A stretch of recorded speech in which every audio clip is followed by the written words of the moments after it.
yeah, yeah, yeah, yeah, yeah, yeah, yeah, yeah, yeah, yeah, yeah, yeah, yeah, yeah, yeah, yeah, yeah. This one I better do with the jabata. Me, I no get time, I did da. Dada cover my face, calling me like ba. Don't know what I thought now. Yeah.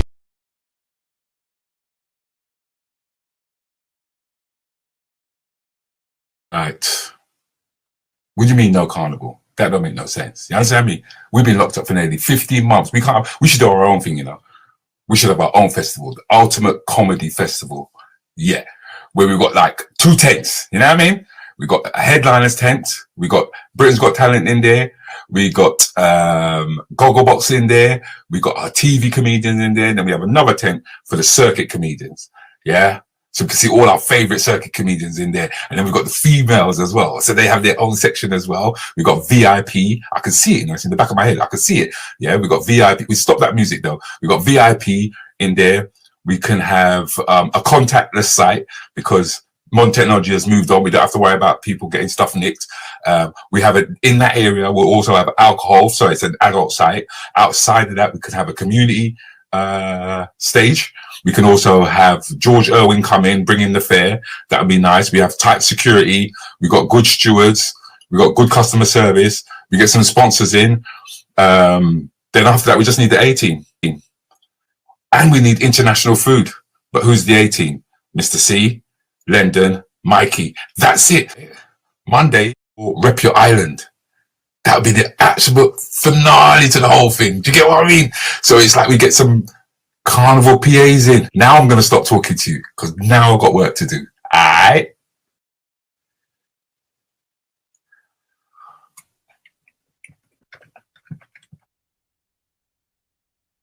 Guys. Yo. What's going on? How you doing? We're doing good, you know. How are you doing, Jerome? I'm all good. I've been struggling with a little bit of a cold this week. So it's not virus. I've taken like 1 million tests and they've all said no. So I'm here, still fighting on, you know. But welcome, people. Heart to Hearts. We're back again another week and we've got another special guest. We've got myself, Jerome Harvey J, and we've got my fellow co-host. Amoy. Y'all know the Rocking the move. So Amoy, have you been practicing dancing? Yeah, because I remember I haven't forgot that challenge that we all. I've been ducking and diving. y'all be ducking the fade. That's what's going on. But y'all don't want that. Man. I've been training, really. Well, you see, you gotta train. I ain't gotta do that. I could just sit back and just. Okay, we'll see when the time's right. Of course, and the people are gonna see it as well.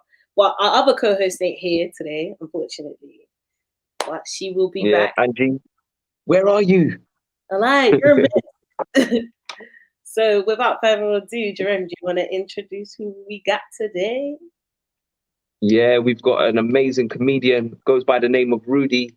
I'm just excited to hear what he has to say because we was having some conversations earlier on, and yeah, I think there's going to be an interesting spin on what we hear from Rudi. So welcome, Rudi.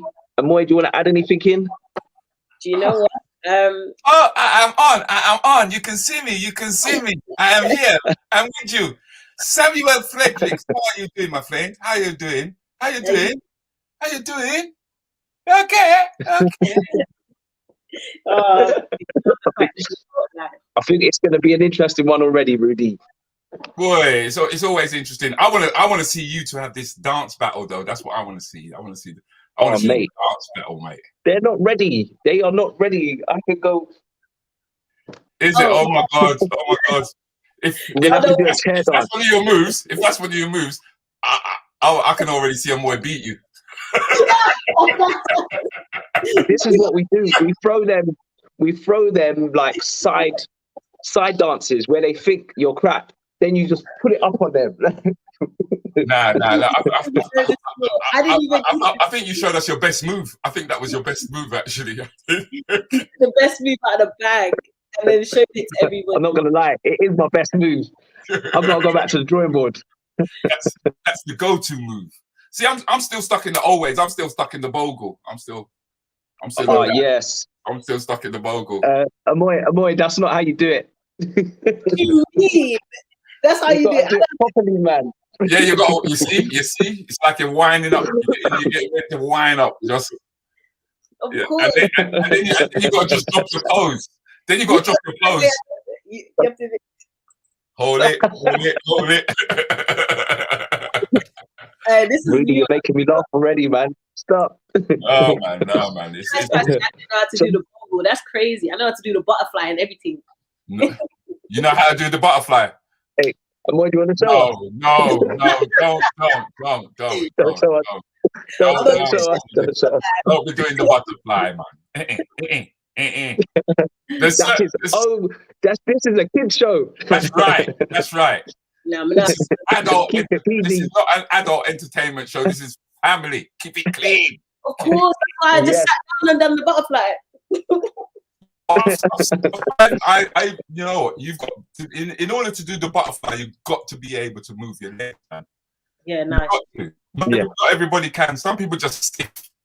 Some people just. You know, you see somebody who can't dance, and it's worse when you're dancing, and then you look over, and then all of a sudden you're kind of like, oh, where my rhythm gone? It's like because you just with somebody else out of time, and then you start dancing. It's bad, man. That happened to me a lot because I love dance. I do love dance. I love dance. You know, before I even started going to the clubs and stuff like that, and we used to sit down and watch Michael Jackson. So it was always about picking up the moves and doing the latest thing. Dance is important. Dance is so important. It's a great release. It is. Freedom of expression. Of course. Especially like your culture as well. Like I'm Caribbean. Hello? Has everyone just frozen on me? No. Oh. No. If So anything, Rudy, I think you've sneezed on your lens. is it? Lens. You look a bit blurry. washed out at the moment. Is it? Yeah. Yeah. Give your lens a little. Hold on. Get one of these. Get a little wipe. Get a little wipe. There we go. Back in the building? Kinda. Not fully. I mean. It's not. This is why we don't do this technology business. I think he's using Nokia 10 or something like that. He must be using one of them Nokia phones. No, don't diss the Samsung, man. Don't diss the Samsung. No, don't tell them you got a Samsung and that's the kind of quality we're getting. Don't do it. Internet connection, man. Internet connection. Blame it on the internet. Yeah, you have to. So that's what happens when you use the pay-as-you-go technology. It don't work. No. T-Mobile. I'm still stuck on T-Mobile. Yeah, not EE. I haven't moved over yet. You know, I'm still with EE. I must admit. Yeah, man. Yeah. EE for life. And don't stop talking threes and O2s and all these things. We can see your nostrils. That's all we can see when you was there. We could see your nostrils. Is it? Yeah. Bring up the camera a little piece. Is it? Hold on. Let me have a look. Is that better? It's a little bit better, yeah.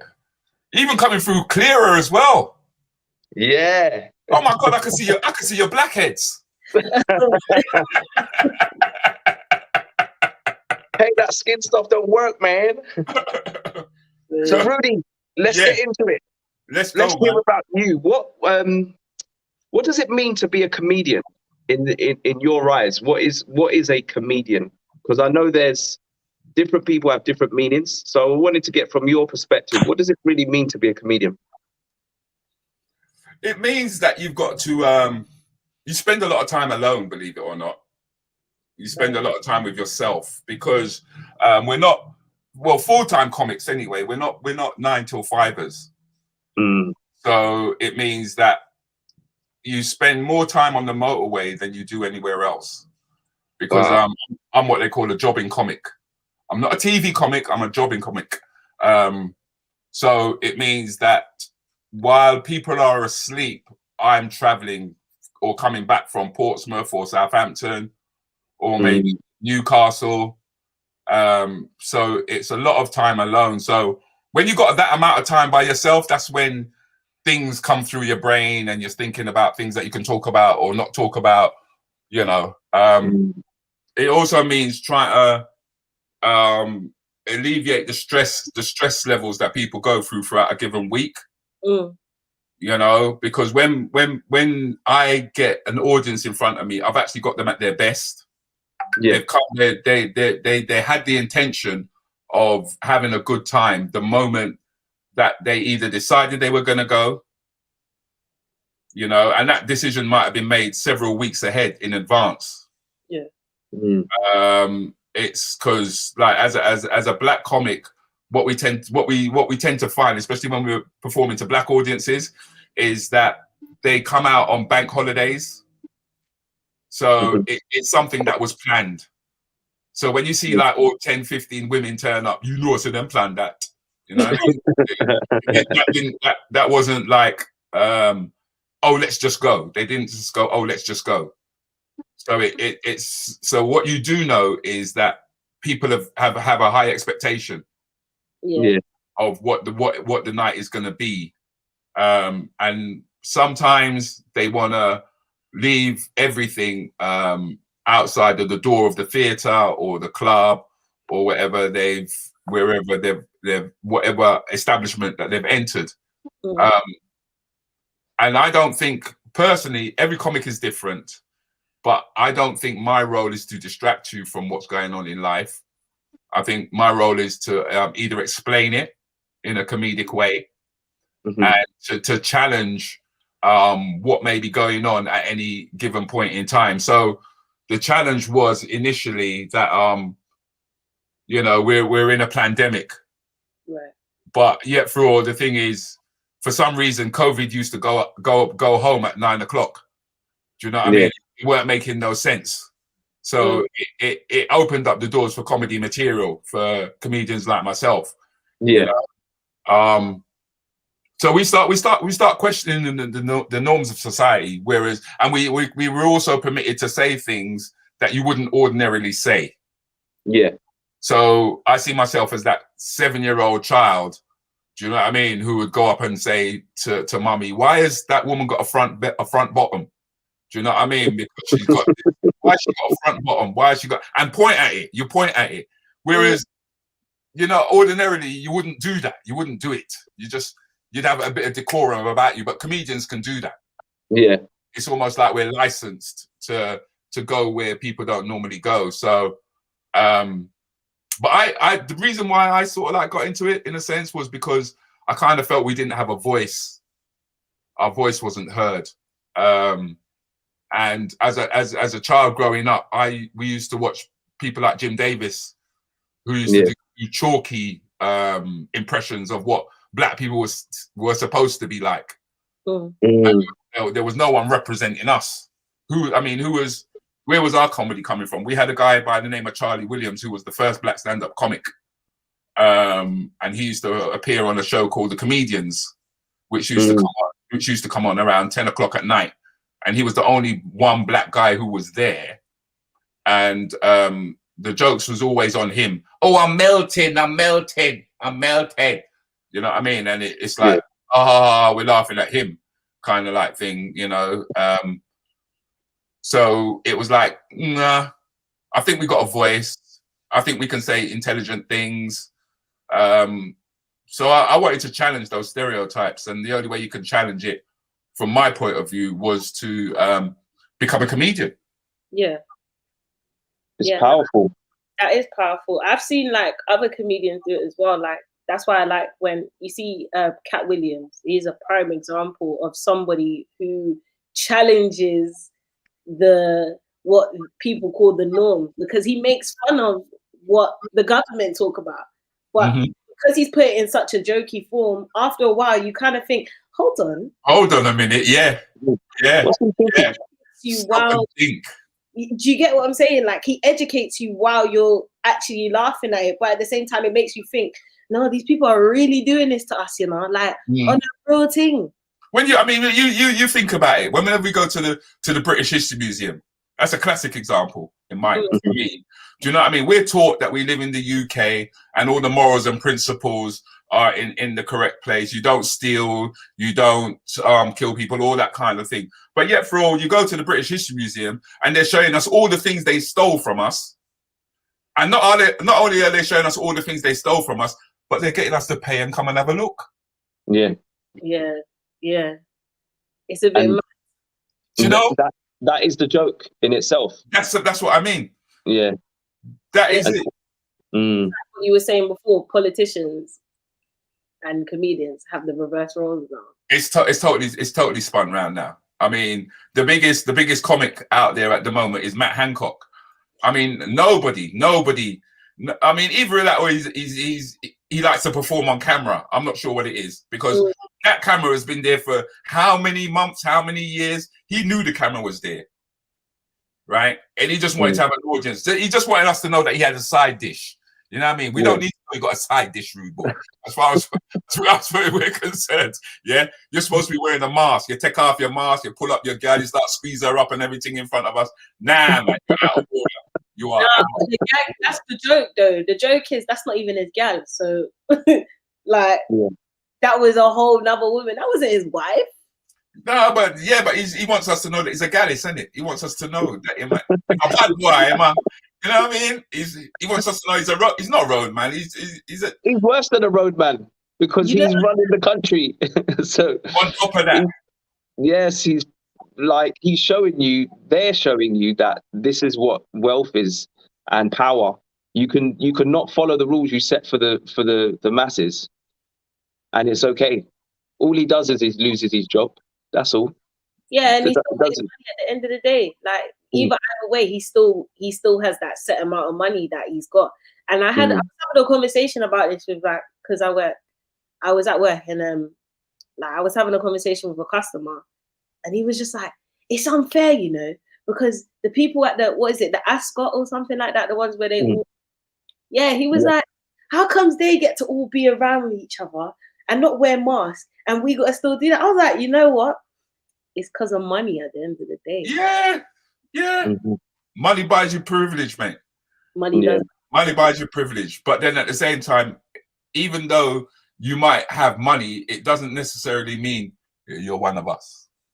It's true. It's true. You know, it doesn't, you know, there's a very clear distinction there. And a lot of us learn that along the way. Where you think, I'm all right, Jack, you know, and until the tables turn. I mean, one of the biggest things that happened to me, especially when the pandemic kicked in and then Black Lives Matter came in, was the amount of Caucasian comedians who I thought were friends, who I thought was about, you know, challenging the establishment, how quickly they turned. Especially when they just couldn't understand that why the Black community was resident against running to take the vaccine, because we were at the other end of what Bill Gates had done in Africa, what he had done in India. You know, we were on the other end of it, and they weren't. So as far as they were concerned, this is a good thing. But we're saying, but if we look at what you're doing historically, you know, you're giving out vaccines to girls in Africa, and you're sterilizing them. You're also telling us that you want to reduce the world population. But and the people that you want to I've never ever had this ever before. The people that you want to vaccinate first are Black people. Now, when have you ever asked us to do something first? It's true. Never. We're always last in and first out. We've never been rushed to the front of the queue. So all of a sudden now you want to rush us to the front of the queue. I saw rats, right, who were saying, you know what? Before I take the vaccine, let me watch and see what happens to the human beings. I saw that one as well. I seen that one somewhere. It's funny. I didn't see who put out that. I don't know who put out that joke, but I saw it and I was like, you know what? Actually, It's true. We've never been put up first for anything, and all of a sudden you want to put us up first, and when we say no, you then want to turn it against us like we're doing something wrong, you know, and then you want to say, all right, we'll incentivize you to take this vaccine, and the incentive that they're giving us is that if you don't take it, you can't travel. If you don't wear the mask, you can't get into a bank or you can't get food, and they're saying that's an incentive. Yeah, It doesn't sound like an incentive to me, you know. So see, about in terms of these subjects, how do you make jokes about it when it's such a touchy subject for you? Because that's an art or a skill, I would say, to be able to turn that into something that you can laugh at. For me, I'd be like, I'm done with this stuff. I think it's because everybody looks for the punchline first. Yeah. And sometimes you don't have to look for the punchline. Sometimes you just look for a comparison between, say, your life and a dog's life. The same way that we just now did that comparison between our lives and the two rats. Yeah. It wasn't about whether or not is there a punchline at the end of it. Is can you see or can you understand the comparison that's being made? And what I tend to find with, especially when it comes to us culturally, it's not so much. Sometimes we like to talk in similes. So as opposed to saying to someone, "Oh, you got gaps in your teeth," we will say that your teeth look like a desecrated cemetery. You know what I mean? Look like when a building ready for fire down. You get me? So that's how we talk. Now, where's the punchline there? There's no punchline, but there's an image. Yeah. That you build in someone's mind. Yeah. So and that, like you said, is an art form which we all kind of like picked up from the likes of oh my God, he's always at the tip of my tongue. Not so much Eddie Murphy, but Richard Pryor. Because Richard Pryor turned stand-up comedy into theatre. Yeah. Because then we started doing what you call is you just started doing like snapshots, which snapshots is basically when you start to mimic someone. Yeah. It's not necessarily an impression, but it's a mimic. You mimic them, you mime them. Yeah. And then we like to you'll notice this, especially with your friends, especially when we like to show and tell. So we'll tell you that, boy, so-and-so got knocked over, you know. Is it? Yeah, man, he was crossing the road, yeah. And then when he was crossing the road, you want to see when him slip and him slide. We tell you, and then we show you. No, it's true. It's true. So we like to do show and tell. You know what I mean? Whereas when you watch a lot of the white comics or the Caucasian cousins, as we call them, right? Everyone would say they're dry, they're bland. It's dry, man. It's dry, and we'll sit back and we start. It's dry because there's no performance. Yeah, there's no show and tell. It's all in the words. Yeah, all in the words. How did you come across your talent? Like, what was it like? Something get downloaded into your spirit or something? Like, what happened? You know what? It's an interesting question because I had no intention of being a comedian. None. I was the guy at school who never used to get bullied because I was the bully, right?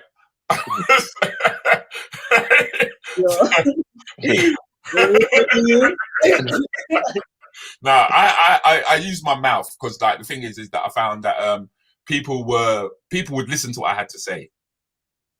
Yeah, and it was always because I had a point of view on everything. It didn't really matter what. My chest was high before I was 13. Do you know what I mean? Which was wrong. It was wrong because I needed to be put in my place. But I had no intention of being a comedian. It really did happen by accident. Initially I was thinking about establishing myself as a restaurateur.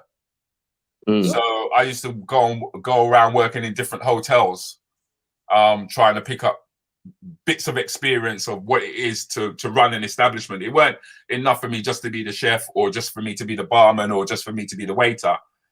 I wanted to get myself in different roles to find out what it was like. And it just so happens there was one evening when I was working in Southampton Row, which is in Holborn.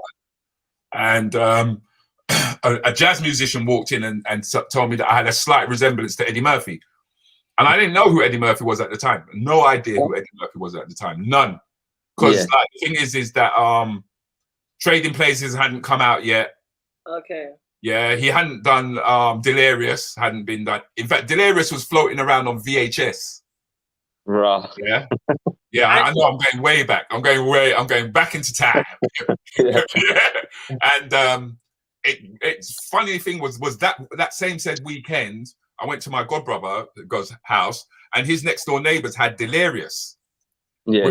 And that was the first time ever that I knew what it was to laugh for 60 minutes. Mm. I never knew what it was like to laugh for 60 minutes. No idea. Right. Like I said, just growing up watching the comedians, you'd hear them tell a joke. So you'd laugh at that joke, and then you wait for the next one.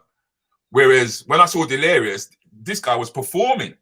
He was doing mimicry. He was being animals. He was all of these things. And I went back to work that same said week, and one of the guys took a photograph of me in the back of the kitchen, sent it to a lookalike agency, and then the next thing I knew, I was promoting Trading Places, Beverly Hills Cops 1 and 2, all the films that he did. I used to travel around the world as Eddie Murphy's lookalike, because we used to have shops called Blockbusters. Yeah. And we used to have our price shops. So when he had a new release, I would then turn up at the shop. Yeah. There'd be a flood of people outside. They would have bouncers and everything for me, so people can't get too close to you. Dress me up in whatever it was that he was wearing for that particular film. Yeah. I'd have the women next to me. You walk into the shop, people then come in, they take a photograph with you, and then they push you away, and you just take photographs.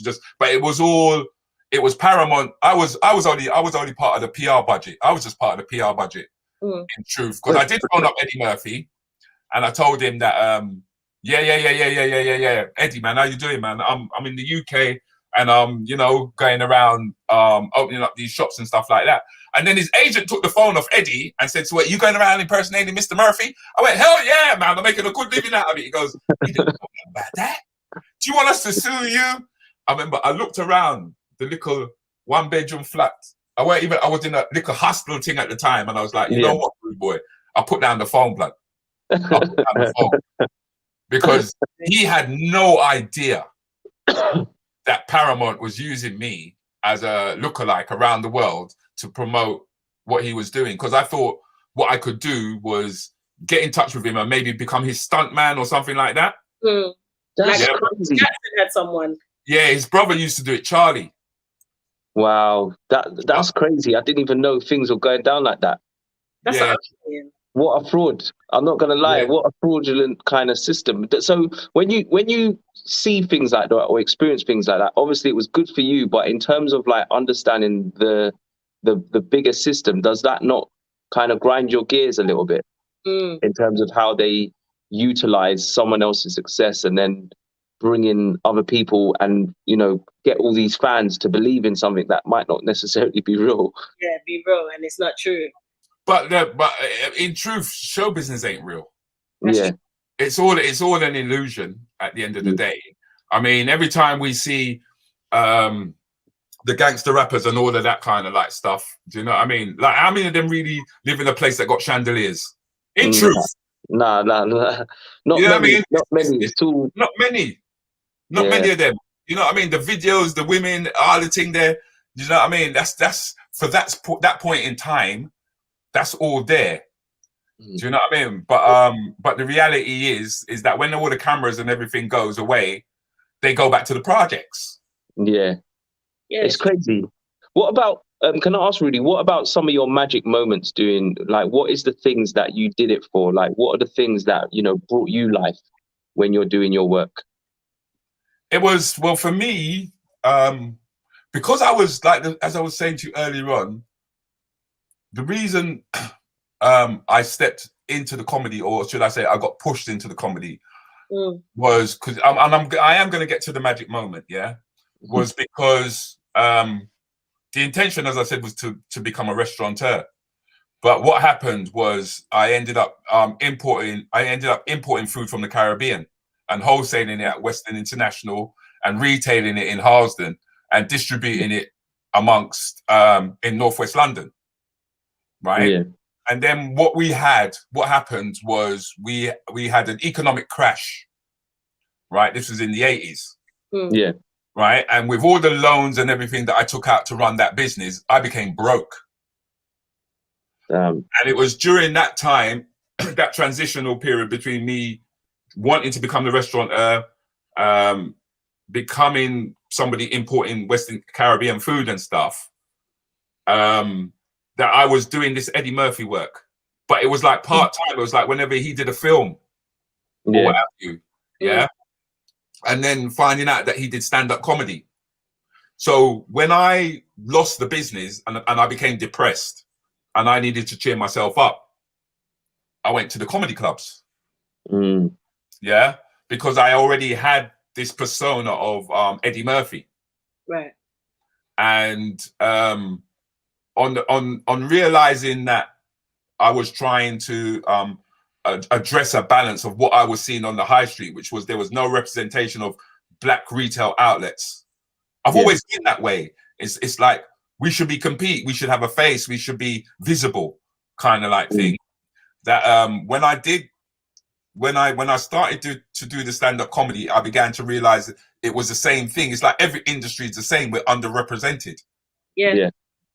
So as I got more into it and I started to grow, what I then did was I created alongside Keith Palmer, who is now MBE, a member of the British Empire, and we created what's known as the Comedy School. Yeah. So because you will never go into a job center and see comedian. Yeah, it's true. So how do you become a comedian? What is it going to take to become a comedian? Where do you go to become a comedian?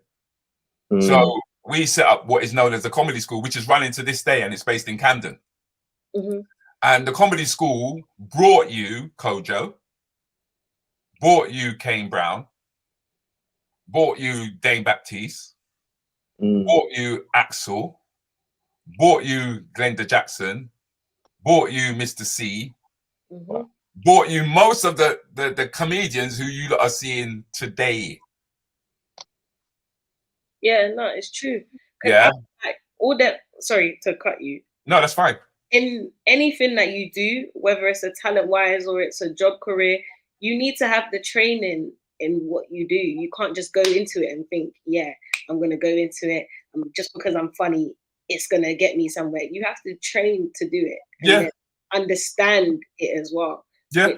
I didn't even think, like, I didn't even know that's what comedians had to do, but it makes sense.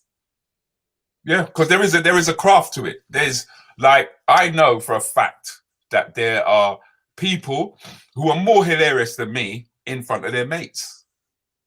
Because we could talk about what happened 2 years ago. Remember when you did Rear, and everyone goes, yeah, it's true, you know. Now, make that person go and tell that same story in Ipswich. Nah. To a set of people who he's never seen in his life, and they've never seen him. Exactly. Yeah. You know, so it is about learning your trade, learning your craft. So one of my big moments was the fact of setting up the Comedy School and seeing how it's affected today. For real, you have to give flowers when everyone's here, because I feel like thanks for that, man.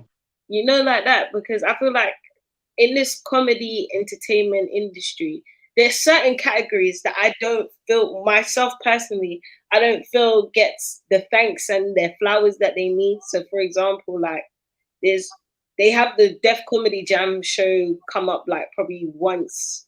I've only ever seen it once, and it was on Netflix. Okay.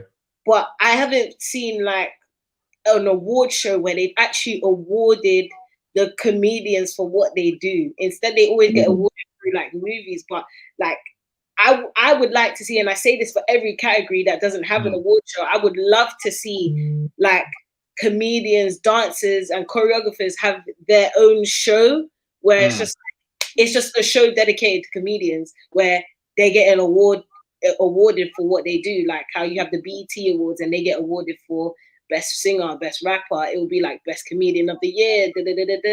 Like give people their flowers and give people their recognition.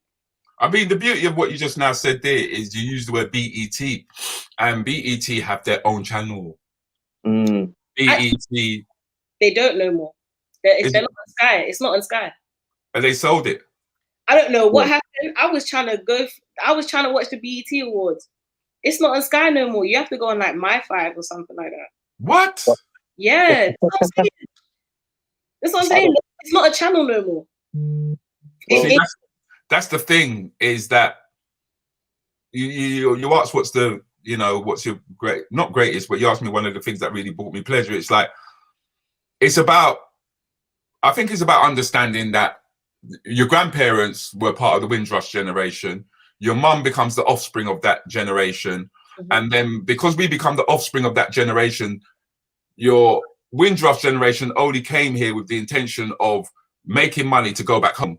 Yeah. But when we, like my generation was born here, it's not about that anymore.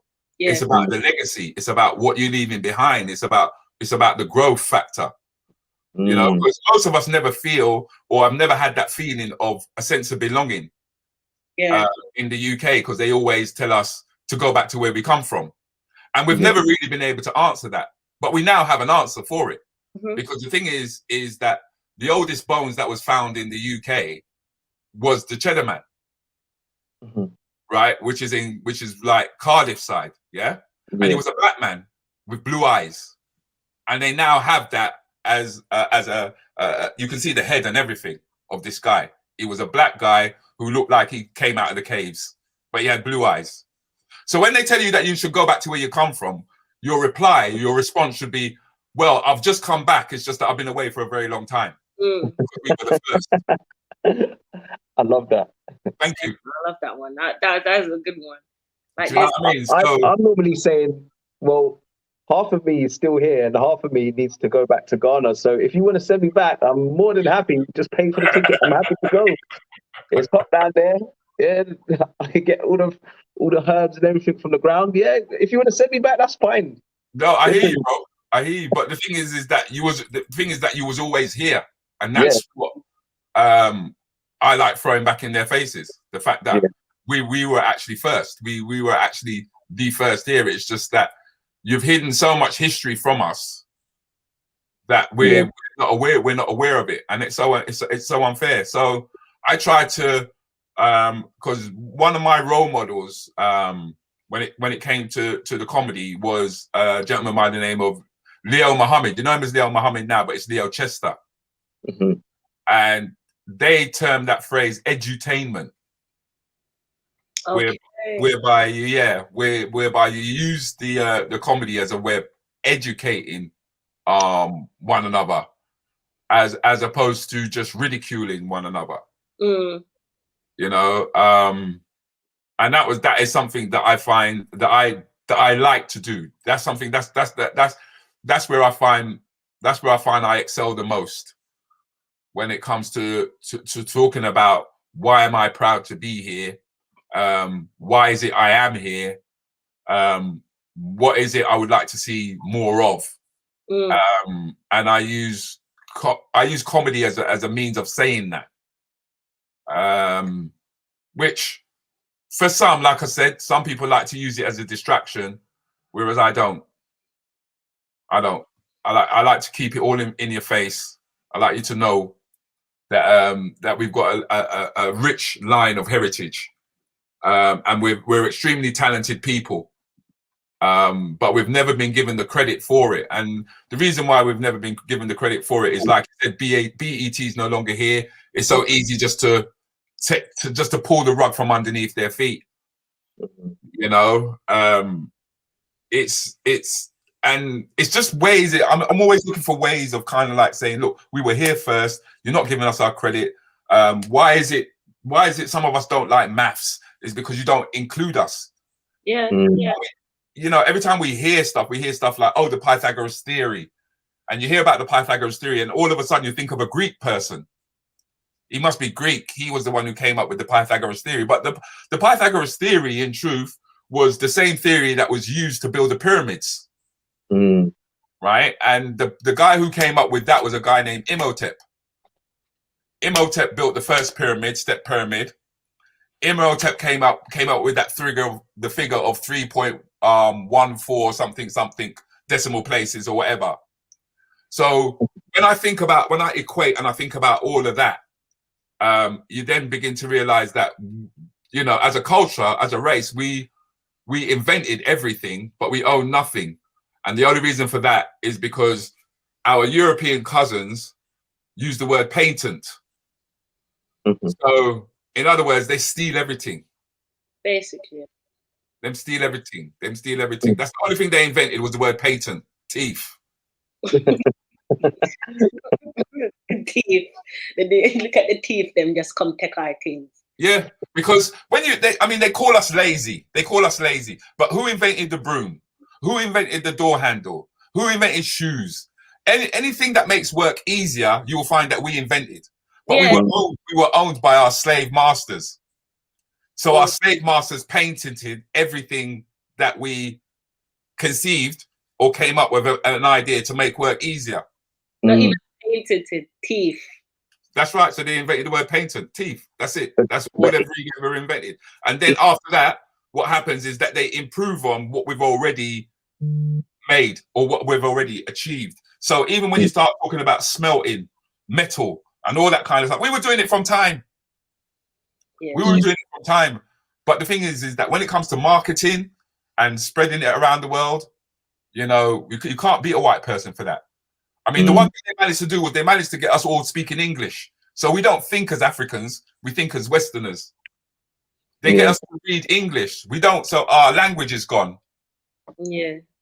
You know, and then they want you to assimilate. They want you to become a part of their society, which means that our money goes 180 degrees out of our own community every day.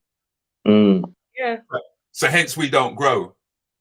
And when you work for them, they give you contracts that tracks you. Okay, I like that. That I like. Or they get your consent, a con that is sent to you. So that's right. Yep. Power of language. The language tells you everything you need to know in it. It's quite deep. It is quite deep. But the thing is that if you're caught up in that line of 9 till 5, you can't think outside of that. Yeah. And that's where the creatives come in. That's where you come in. That's where I come in. That's where the artists come in. Because the one thing about being a comedian was that the comedian always had the ear to the king. They used to call him the jester. Yes. But he was the most powerfulest guy in the room because he was the only person who could tell the king what he needed to hear. Yeah. Without off with his head, off with his head, off with his head. Yeah. So me no mind being the court jester, you know. No, but you know what? This is beautiful because it's giving people a different perspective, especially some of those young ones who just think, "Oh, comedians." There's a level of intention behind some of the work that happens. People don't always see it. I mean, I've seen Munya Chihuahua. He's blown up over the lockdown because literally, not only does he respond, he responds within 24 hours of something big happening, and it's like he's used that platform to kind of really make people think about some of these things and you know, question, as you said, question. So I think that we actually underestimate the power of what comedians do and the bravery, actually, because is there not a fear for you in your mind that sometimes there might be backlash for you or some sort of, you know, shutdown or blocking?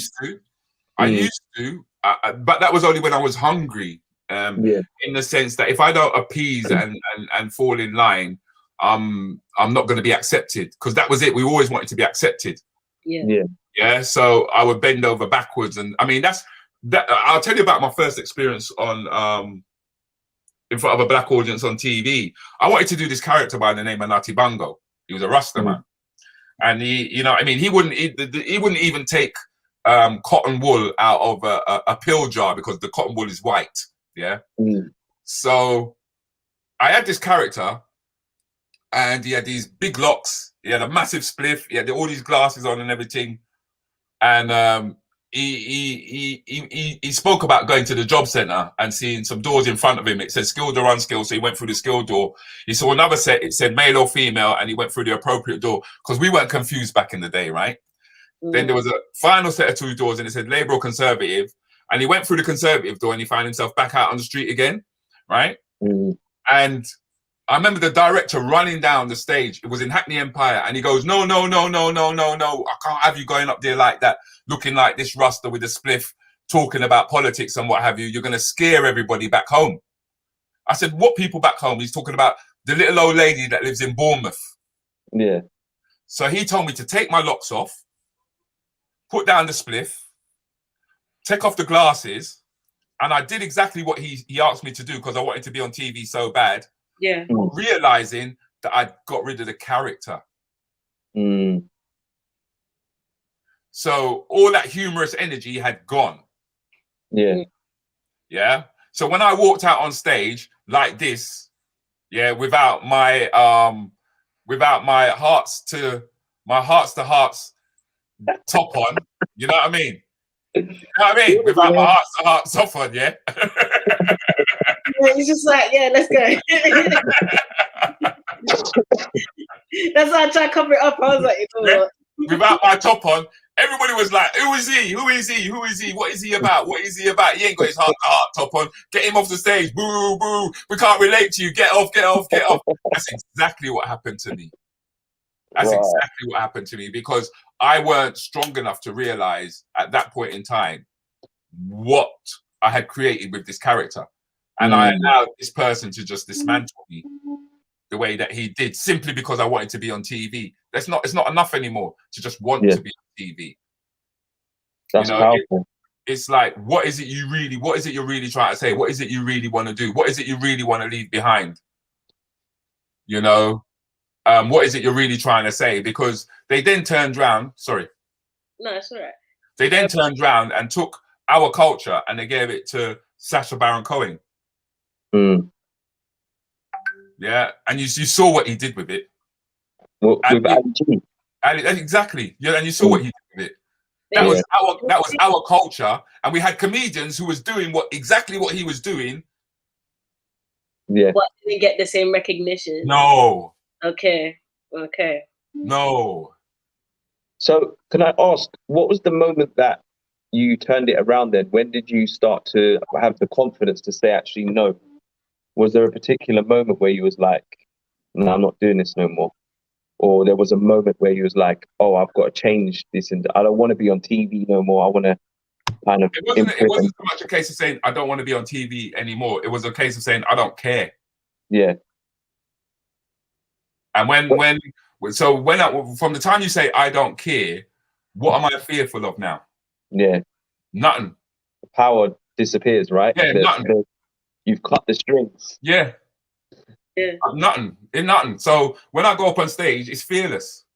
Do you know what I mean? The only fear that I have is that if I step over the line, especially when it comes to black people. You know what I mean? Because like our audiences, we are so conservative, you wouldn't comprehend sometimes just how conservative we can be. Like we would allow our American cousins to come over and say stuff. Yeah. But when we say it, it's like, no, man, that's out of order, bro. That's out. And then, but deep down inside, they're laughing still, you know. But they're like, don't want to be seen. Don't want to be seen. But I must admit, the comedy has matured now, and it has grown up. It's grown up a hell of a lot. That's a similar question that I want to ask as well. Like for like new entertainers, like staying strong in their truth, because like the new entertainers are growing up in an age where it is sensitive. Like compare the back to, like, okay, prime example, Kevin Hart he spoke about something years ago. Yeah. Years. It was a comedy thing and it was funny back in the days. And even when I look back at it, it was still funny to this day. Funny now, but they just can't. But because we're growing up in a time, and for new entertainers as well, they're growing up in a time where it's too sensitive and you got to be careful what you say. Because if you say this, you're going to get killed for it. Yeah. So like, how do you, what is I think, like I said, I think there's genres and there's time and you have to navigate the seas that you're in.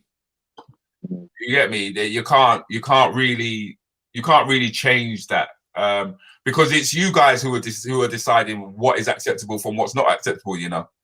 Do you know what I mean? I mean, for me, when I hear, oh, you can't call me, don't call me he, don't call me she, call me they. I'm like, are you confused? What are you, a yucca plant? What are you? Do you know what I mean?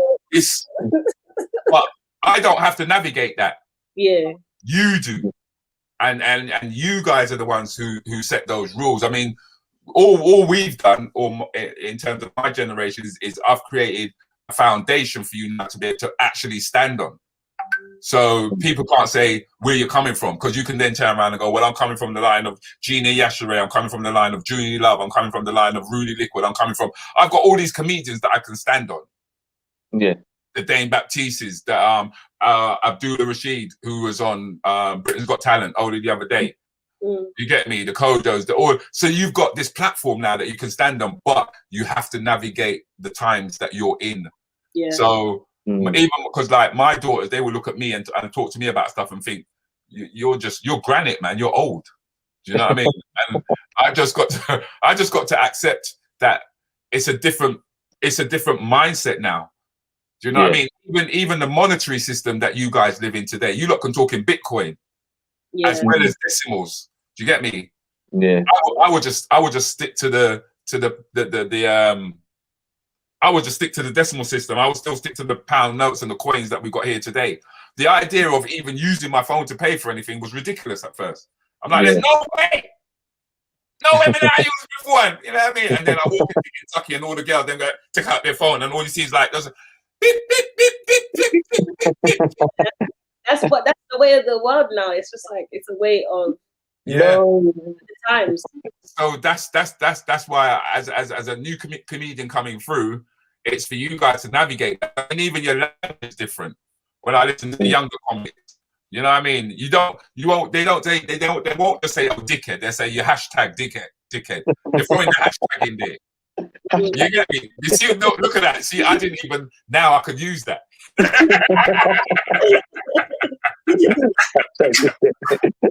now I can use that. I can go, it's like, so because it's always the comedian is a reflection of the times. Yeah. The comic is the reflection of the times, and that's why we say that people are more listening to what the comedians had to say. Because when we went in lockdown, you know, we were getting anything up to like some people getting like a couple thousand people tuning into their podcasts because they were locked up. Yeah. Now that the pandemic is kind of wavered, yeah, and people are out of their houses now, they're back out on the street again, so the numbers have dropped. Yeah. But everybody was tuning into what the comics had to say because we were able to articulate and verbalize what they were feeling and the frustration that we was going through. I mean, we just couldn't understand why all the toilet paper was disappearing. But then men had to realize that the women were now home and they were taking that toilet paper and wrapping it around the seat before they sat on it. They still thought they was at work. Do you know what I mean? So they were yamming up the toilet. Paper. You know what? I'm just like, you know what? I'm just sitting there listening to the conversation. Yeah. No, that's okay. That's what you see. This is the thing, Jerome. You got to navigate this now. You know what I mean? See, females are now out earning men. Do you know what I mean? Men are no longer providers. Women are now out earning men. But that says a lot though, because there are very few men who are out earning women. So the competition is very fierce, especially for a woman to find a man with 6 figures. It's hard. You're going to have to lower your standards some more, basically. I'm just saying you're going to have to lower your standards. No, I'm not even going up to that I'm not looking at money. I'm looking at the standard of your heart. You stay there and think that. You get married, You stay there and think that. When you get married, do you think she's going to ask you for half of your heart? She ain't going to ask you for half of your heart, man. She's going to ask you half of whatever it is that you put in your account. Even the construct of marriage is not a process that it's a weird process. Now I agree because men have realized that when they got into marriage, what they actually did was they joined the 3-ring circus. Yeah, the engagement ring, the wedding ring, and then the suffering. But we had no idea, right, that is what we were that's what we were taking ourselves through. But once we reflected back and we started looking at what our parents went through, we went, poor dad, man, look what you had to go through, man. Look at your You know what? On a serious note, Rudy, I've looked at percentage of marriages that have lasted, and that's what made me say, why would I follow a model that I see 90% of the time doesn't work? Doesn't work. Why are we promoting marriage if it doesn't work in from the world I'm from? So I'm like, show me a good marriage. Let me speak to them. Let me hear what models they've got. Then I can start considering it. But I haven't seen very healthy models. I don't blame you, man. Just continue to wear your bee costume, because what a bee does is, like most bees, they go from one flower to the next, because there's a lot to look after. There's a lot of flowers to look after out there. A lot of Nah, I'm all right, bro. I'm okay. To our next topic, man. I'm sorry, boy. I'm sorry. You're trying to draw me out, you know. I am. I had another question for you as well. Sure. Was how did you get to build a long career where it's a long lasting career? How do you stay relevant? I think that's a good question, though. No one's really asked me that before. How I think I didn't look up. I didn't look up. It was like both feet was in the frying pan. And I think one of the reasons why I didn't look up was because of how fortunate I knew I was to be able to be in a position to be at home during the day to take my kids to and from school. And looking around at my peer group who were unable to do that. So at 10 o'clock, I used to be in the park, pushing them in the park. A lot of dads weren't. They were in the office, or they were on the bus or the train or whatever. They were working. Yeah, and then as it's funny because the way that the circuit works is, as your name gets bigger, it goes circle and circles and circles, and your circle gets bigger, and then it goes around the world. So, you know what I mean? It's like, as I got older, the gigs started to change. So I started to do the theatres. I started doing the art centres. Then I started doing the cruise ships. Then the war broke out. Then I started to go Afghanistan, Iraq, Bosnia. Started spinning the troops and all that kind of stuff. At one point, I know it sounds wrong, when Korea was thinking about letting off the nuclear bombs and that, I was like, come on, Korea, man, because that means that our work is going to be happening out there. You understand what I'm saying? So the big bucks are waiting for me. Wow. It's so wrong to think that way. But and then again, even when it came to the war and that, it was like one of the reasons why I wanted to go over to Afghanistan and Iraq was because I didn't want to be one of the comics who was talking about it and not know what they were talking about. So I've actually been outside the oil wells, and I've seen the British troops hanging around it. You know what I mean? I've actually seen, so I know that it was about the illegal invasion, occupation, and pillaging of other people's wealth, because I saw it. Even though we read it in you know what I mean, and we were aware of it because we read about it. The Crusaders, onward Christian soldiers, and all that kind of stuff that they used to teach us about. But to actually visibly see it, and then to be able to come back and talk about it, and I found myself just finding things of interest to be able to do that. And then the school itself, once again, the school kind of made me kind of think, yeah, this is the road that I need to be on. And I kind of stayed with it. It was a big shock to me, I'll admit, that when the pandemic hit, from going to see your diary like 8 months to a year ahead of you, you know, to actually totally clean, wiped out, it's not there anymore. And so, you know, it's like the work is coming in dribbles at the moment. Whereas before, the diary was just lack up, it was just full up. But it's not like that no more. So it's almost like I'm started again. But then the path that it opened up to me was the fact that I've established 3 different types of podcasts. You know, there's a podcast that I've got whereby on a Monday at between the hours of 8:30 and 9:30, I actually interview some of my legends in my lifetime before they pass away. And then on a Wednesday, I have another platform called Anything Goes, which is where people submit questions to a panel about anything that comes, anything that, you know, that's going on. And then I do a weekly roundup on a Friday morning, 8:15 till 9:15 in the morning. That's Rudi Lickwood Rants and Bants. And then I do, on a Saturday morning, I do What You Can See Behind Me, which is 15 minutes with DJ Countryman and Rudi Lickwood, which is interviewing up-and-coming people who are doing stuff. And I have a little quiz in the morning. But Seen that. yeah, it's quite fun. It's quite. Yeah. Your mum's been on it, actually. Yeah, she was on it. This one out. She got booted out of the room, mate. She got booted out of the room a couple of times, man. Be careful, she can hear you. Is it? I don't mind. Do I have a sweater on? Do I have a sweater on? You know, we're sorry. Well, you know, I'm not even gonna say sorry on her behalf. I can't even lie. But the biggest project that I'm doing at the moment is for the August bank holiday. Right, you played my cube at the beginning. Thank you very much. You played my cube at the beginning of the show. So all of those people who missed it, you meant to go and watch it from the beginning.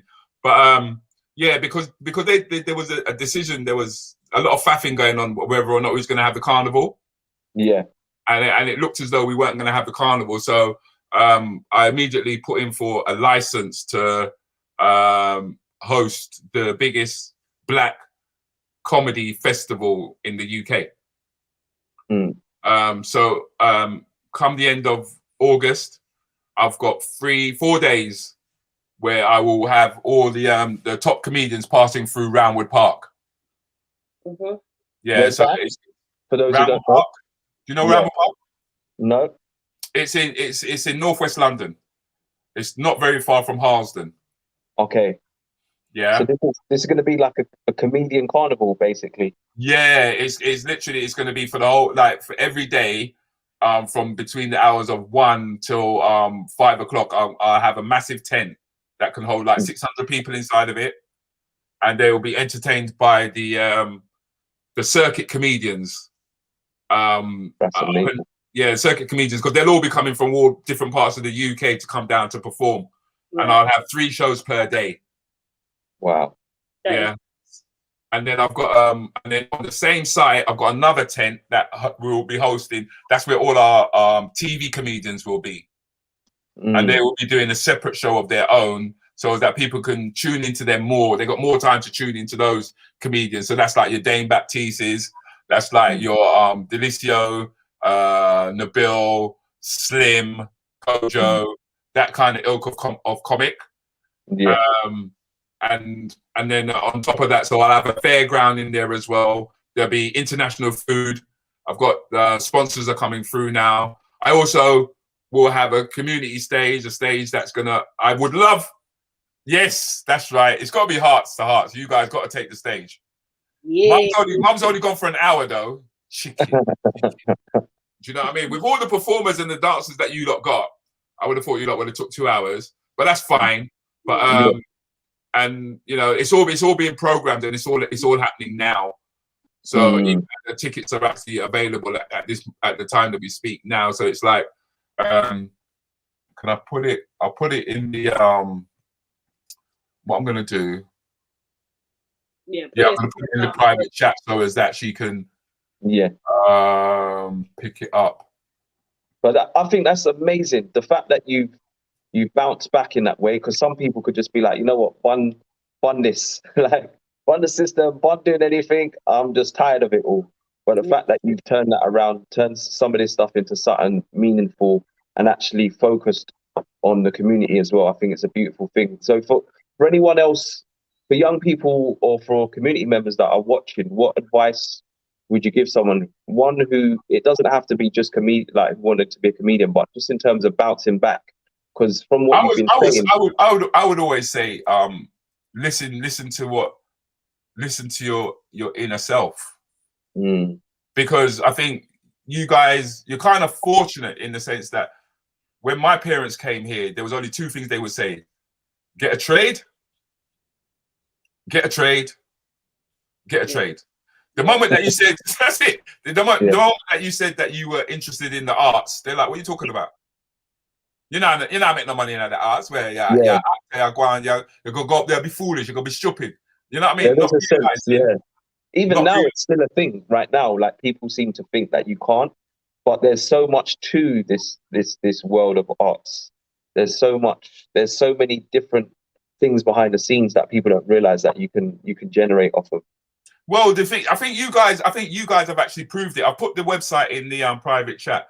I think that you guys have actually proved it because you're using modern technology now. You're using the gatekeeper's gone.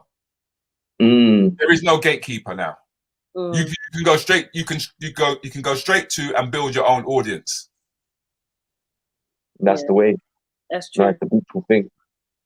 It's in your hands now. But what about the mindset? What kind of mindset do you need to do these things?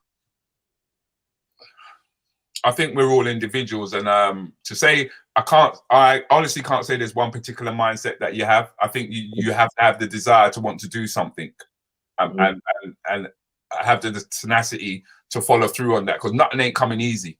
Yeah. You know what I mean? And you have to, like you was talking about flowers, you have to pat yourself on the back for every little achievement that you make, because the only way that you can eat an elephant is at a bit at a time. Yeah. Before you fully consumed it. So you never become big overnight. You became big over a period of time. Yeah. You know what I mean? Yeah. So what is go on, Mike.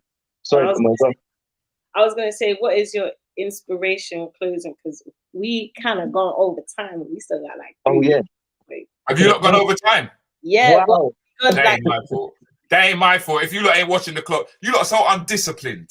You're so you can't interrupt what's meant to happen. You know, like exactly. You just go with because it's interesting and it's giving people like inspiration, and that's what we need these days. You know what I'm saying? So, as an inspiration, as we're talking about inspiration, what is your inspiration for those who want to become a comedian but are still taking that back seat as your closing? Well, the thing is, it's either things don't stand still; they just leave you behind. Yeah.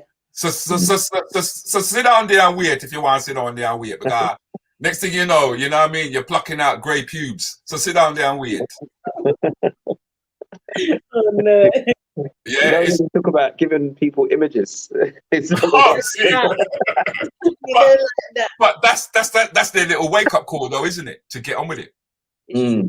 That's your little wake up call to just get on with it, because all of us was given a talent to do something, and we don't all have to get caught up in the mortgage, which, as you break down words, you're a wordsmith yourself. Yeah, you know what I mean. There you go. Yeah, if you want that chain around your neck, then go ahead. You know what I mean. Find a partner. I would say find a partner who you can find a partner early and grow with that person. I sincerely mean that, because there are two single parent mothers and stuff like that. No child is an accident. You've just been irresponsible. I'm putting aside rape. Yeah. Put that aside. Otherwise to that, because there's no excuse for getting pregnant. Yeah. There's just way too much information out there, and us as parents are a lot more open than the parents my generation. Do you know what I mean? There's no excuse for it. So if you do find yourself in that position, then think about building now, because when you start to get into your late 20s, 30s, by the time then it's going to be hard. It's going to be too late. Have you seen the cost of putting a child into the nursery and stuff like that? Yeah, it's ridiculous, man. Mad expensive. It's ridiculous. You're wondering why you're working. Yeah, and that's real. Rudi, we could talk for hours, man. I know, but there's a lot more to discover. I know, but the thing is that we're gonna.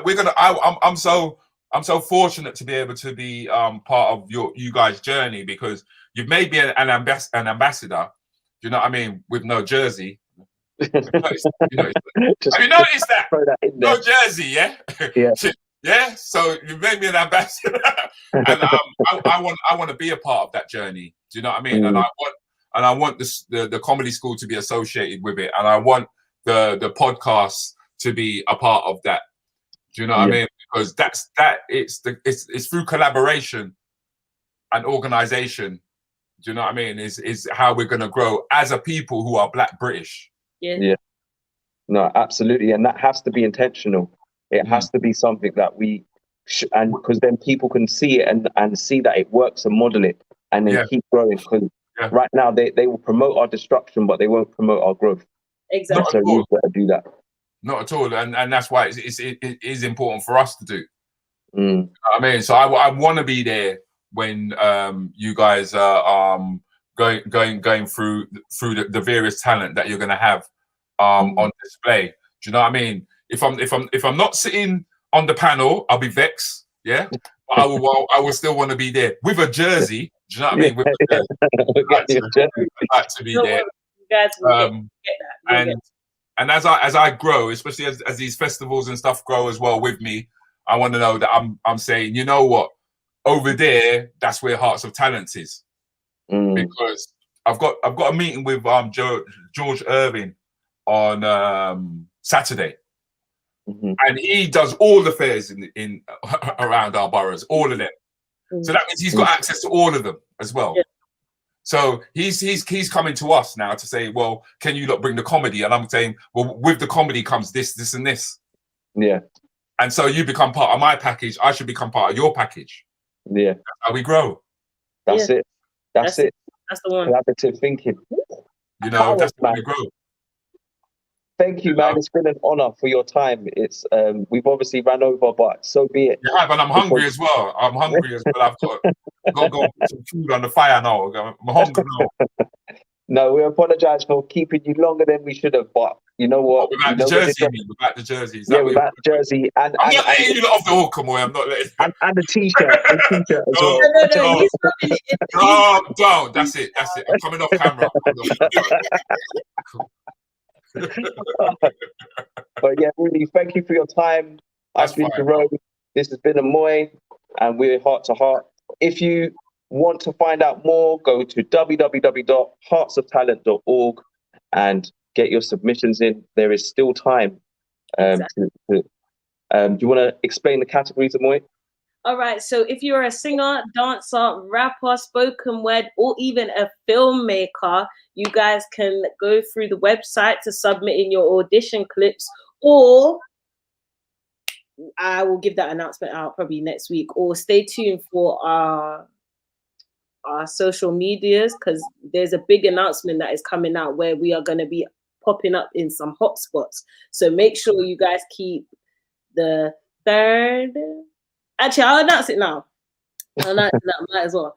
The 3rd and 4th of August, make sure you guys are at Brent Cross. That is where we're going to be doing the live auditions. So if you guys know anybody who has a talent, who can dance, rap, sing, do their thing, tell them to head down to Brent Cross on the 3rd and 4th of August. So don't forget it.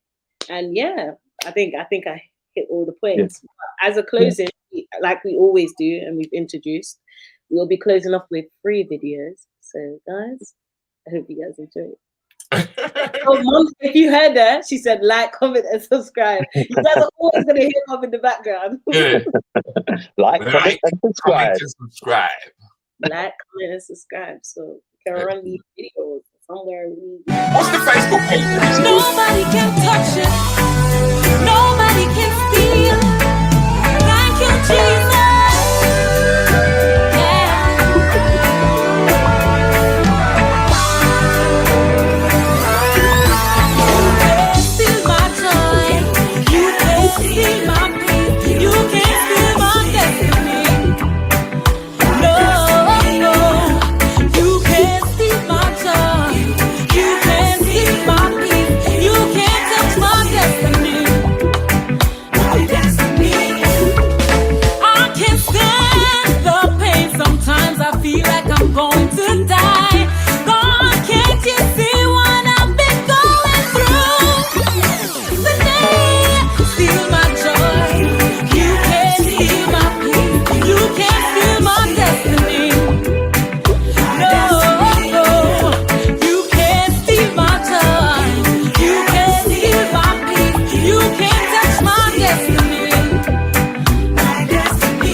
sky was grey. We had nothing to do and nothing to say. We were nearing the end of a dismal day, and then there seemed to be nothing beyond. Then Daddy fell into the pond, and everyone's face grew merry and bright, and Timothy danced for sheer delight. Give me the camera, oh quick, he's crawling out of the duck, we click. Then the gardener suddenly slapped his knee and doubled up, shaking silently. And the ducks all quacked as if they were daft, and it sounded as if the old drake laughed. Oh, there wasn't a thing that didn't respond when Daddy fell into the pond.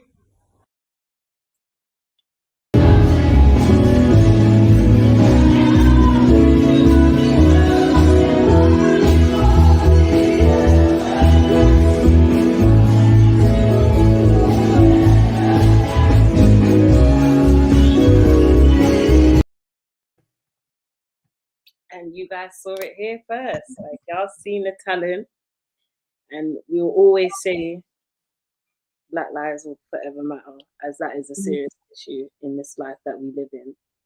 Yeah. But you can see the positivity that is being spread throughout each and every video that we have shown, from the Black Lives Matter one, from the Aaliyah, who is 9 years old, and Joshua, who is 17. The positivity is there. No matter your age, you can still be creative. And no matter your race, you can still be creative. So thank you, everyone. We hope you have a blessed evening and a great week ahead. And from heart to heart, until next week, we out. We out. Hopefully I'll get a top.